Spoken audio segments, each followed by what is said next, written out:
everyone, my name is Brenley and I am one of the Munro Intern Directors here at the Shaw Festival. And today I am super excited to be sitting down and talking to Selma Dimitrijevic, who is the Director for DESIRE Under the ELMS. So hi, Selma. Hello. Thanks so much for joining me for this intern view. Oh, is that what it's called? That's a good title. I like it. So it's nice to get a chance to sit down and chat a little bit about directing and process. So thank you for taking the time to do this. I really appreciate it. Oh, thank you. This is fun. Maybe you can tell us where you are in the world right now, because you're not in Niagara-on-the-Lake. No, so we moved, my partner and baby and I moved about 6 weeks ago from Newcastle, which is north of England. We moved to Wales, to Cardiff.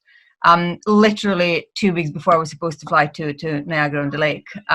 So I'm in a new town, which I've never been in before, and I've been to the center of town once. So yeah, it's all slightly odd. Oh, good. I'm sure you're looking for the time when you can actually get out and really explore. Yes, I mean, yeah, I thought I was going to be in Canada right now, but yeah, no, on the other side of the world. Well, one day you'll be here. One day you'll be here again. So I know, in addition to directing, you're also the artistic director of Grayscale Theatre. Yes. You're a playwright and dramaturg. Which came first, and how did you come to direction? Oh, kind of randomly. I started actually as a dancer many years ago. So both of my uncles and my aunt were all ballet dancers in theatre, and I kind of grew up with them, kind of constantly in rehearsals and being around theatres. So when I was 17, 18, I started working professionally in Croatia in kind of like musicals and operas and operettas and things like that. And then I realized I'll never be world class. Like, I was okay. I could move, but I was never going to be, the best. And also I was kind of really interested in language and words and characters and things like that. So I went to Zagreb at the Academy of Dramatic Arts there and studied dramaturgy for 4 years. And then I moved to Scotland, and for years I worked as a playwright and translator and dramaturg. In Glasgow and Edinburgh, which is fantastic experience. And I hadn't actually started directing until I was in my early 30s. So quite late, actually. For years I thought, I don't know how directors do it because I don't see anything else except the words. I don't have any images in my head. And then kind of through a year of various things happening in my life, I just kind of thought, I think now I see other things as well. And I want to put those other things on stage and see if that makes sense to other people as well. What role does the audience play in the process for you? Enormous. Like from the start, it's all about the audience. If it wasn't for them, we wouldn't be doing this. There would be no point of us doing it. Literally, there would be no point in us doing this. And also, theatre is not the type of art that you necessarily do simply for your self-expression. You're employed, someone else chooses a lot for you. You bring your own art into that, and your capacity and your technique and your skill and your rigor and your soul and your preferences to how you see the world. But ultimately, we do this to tell a story to someone else, and a lot of the work that my company does is very I don't know what's the right way to describe it. Aware of the audience in every moment.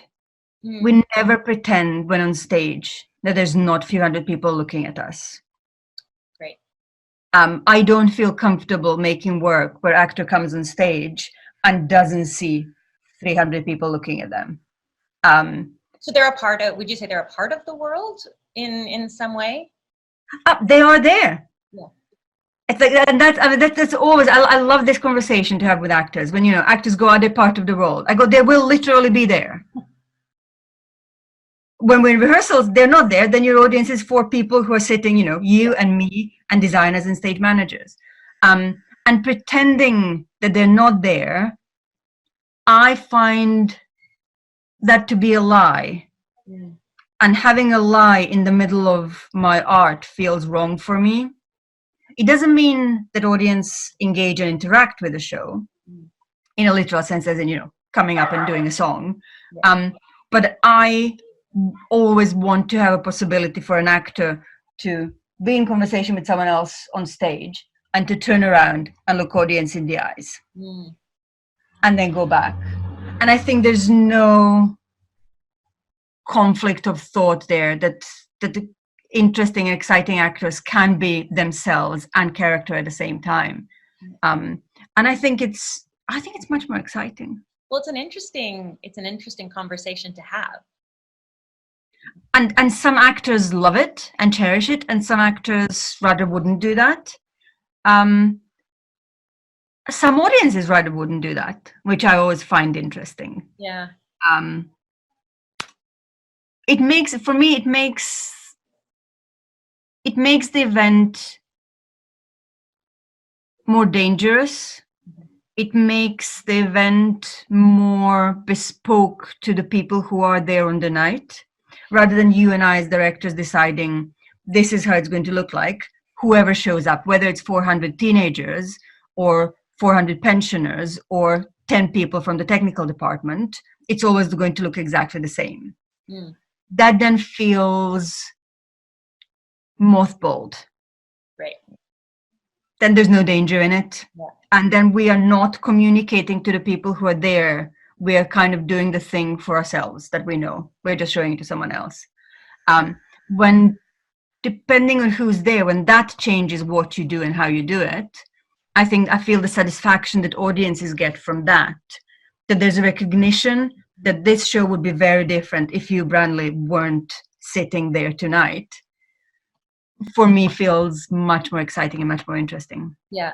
And I love the idea of having to lean forward into it as opposed to sitting back and, you know, okay, entertain me. Which, you know, there's nothing wrong. It's just a very different experience versus, okay, we're all in this together. Yes, and I will never put any audience member in an uncomfortable position. I will never ask them to do anything. I will never expose them. I will never shine a light on them.